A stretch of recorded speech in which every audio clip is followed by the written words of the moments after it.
सुप्रभात बच्चों। आज हम हिंदी की क्लास में निबंध लेखन पर चर्चा करेंगे। इससे पहले हमने अनुच्छेद कर लिए हैं, संवाद लेखन पर अध्ययन कर लिया है। ठीक है, तो आज हम कक्षा 8वीं में निबंध लेखन पर चर्चा करेंगे।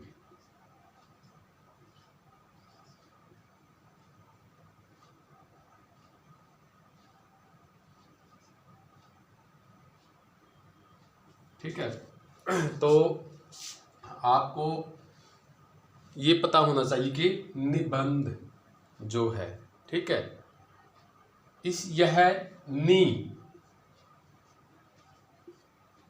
उपसर्ग के मेल से बना है।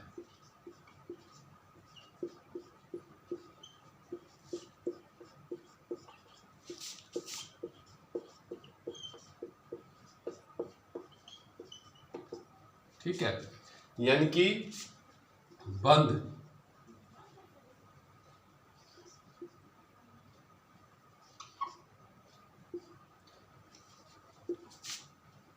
होता है बंधा हुआ या कसा हुआ।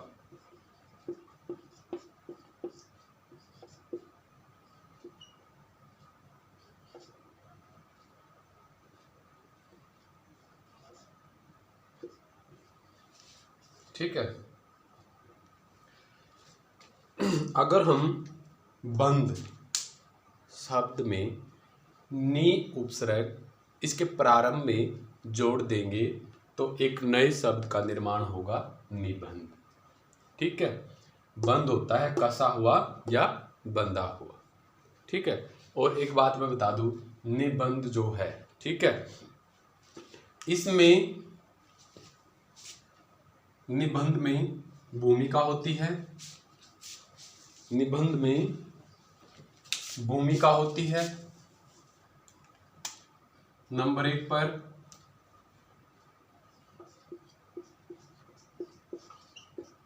ठीक है, नंबर 2 पर विस्तार होता है और नंबर 3 पर उपसंहार।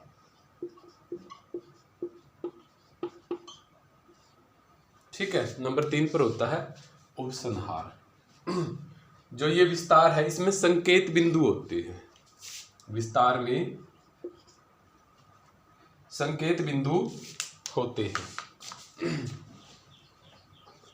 ठीक है, इसमें विस्तार में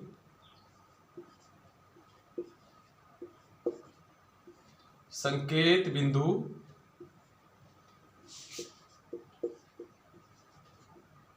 होते हैं। ठीक है,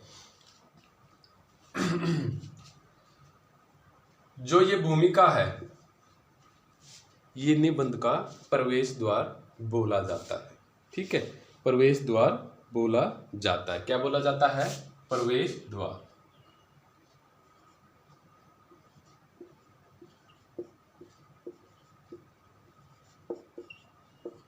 ठीक है, भूमिका किसी भी निबंध का, ठीक है, प्रवेश द्वार बोला जाता है। ठीक है, यह इतना स्पष्ट और रोचक होना चाहिए कि पढ़ने वाला जब भूमिका को पढ़ता है तो उसके मन पर एक ऐसा प्रभाव पड़े कि वह पूरे यानी कि संपूर्ण निबंध को पढ़े। ठीक है, विस्तार संकेत बिंदु यानी कि जिस विषय पर हम निबंध लिखते हैं, ठीक है, उसके संकेत बिंदु दिए होते हैं, भूमिका और उपसंहार से अलग। ठीक है, हम उन संकेत बिंदुओं पर विस्तार से चर्चा करते हैं। ठीक है, फिर आती है बात उपसंहार पर। ठीक है, ये कहता है कि उपसंहार है जो ये निकास द्वार है। क्या है ये?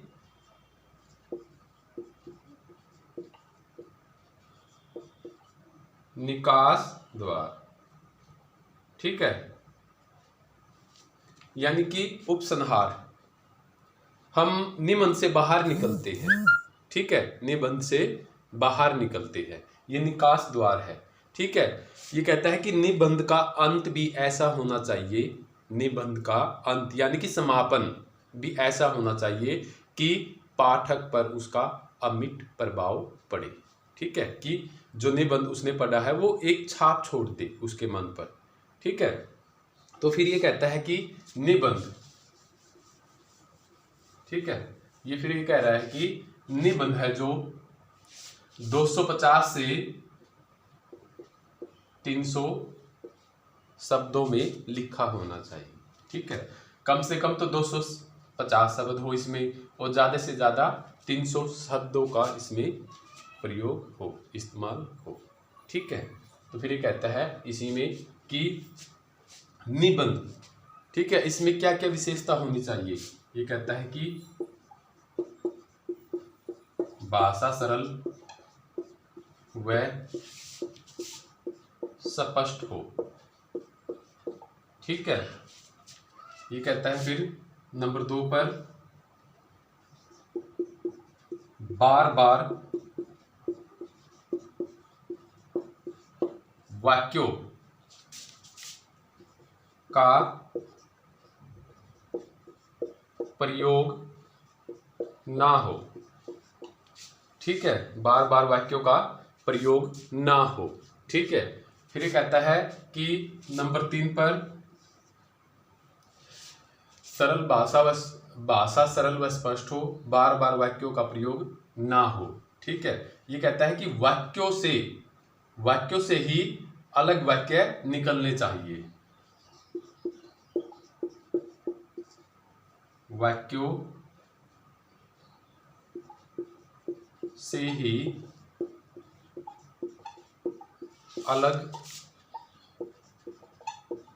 अलग वाक्य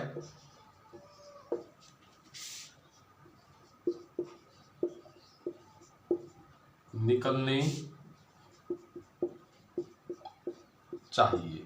ठीक है, यानी कि कोई बात हम जो शब्द हम लिख रहे हैं, ठीक है, उन शब्दों को लिखते ही ठीक है, अलग दूसरे विचार हमारे मन में आने चाहिए। ठीक है, कहने का मतलब ये है। फिर ये कहता है कि नंबर 4 पे ऊपर लिखूंगा मैं, ये कहता है फिर नंबर 4 पर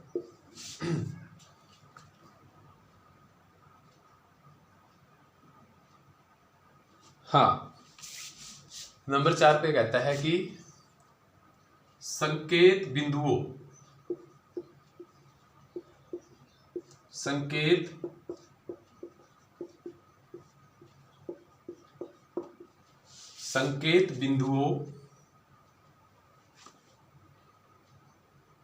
को जब हम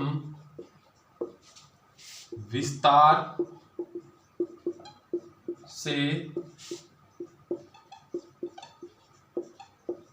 लिखते हैं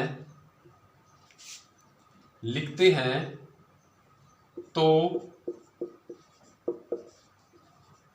बीच में पंक्ति या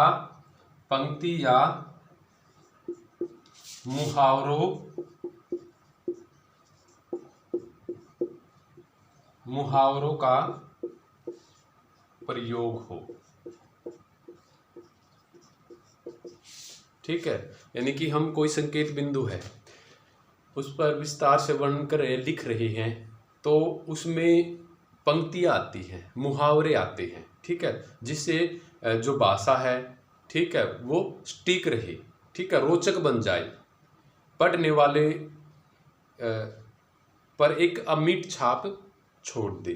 ठीक है, पढ़ने वाला उस पंक्तियों या मुहावरों को पढ़कर, पाठक है उनको पढ़कर और उसकी तरफ आकर्षित हो। ठीक है, और पढ़ने में उसकी रुचि हो। ठीक है, तो ये थे कुछ बिंदु जिन पर हमने चर्चा की है। ठीक है, अब हम अध्ययन करेंगे एक विषय पर।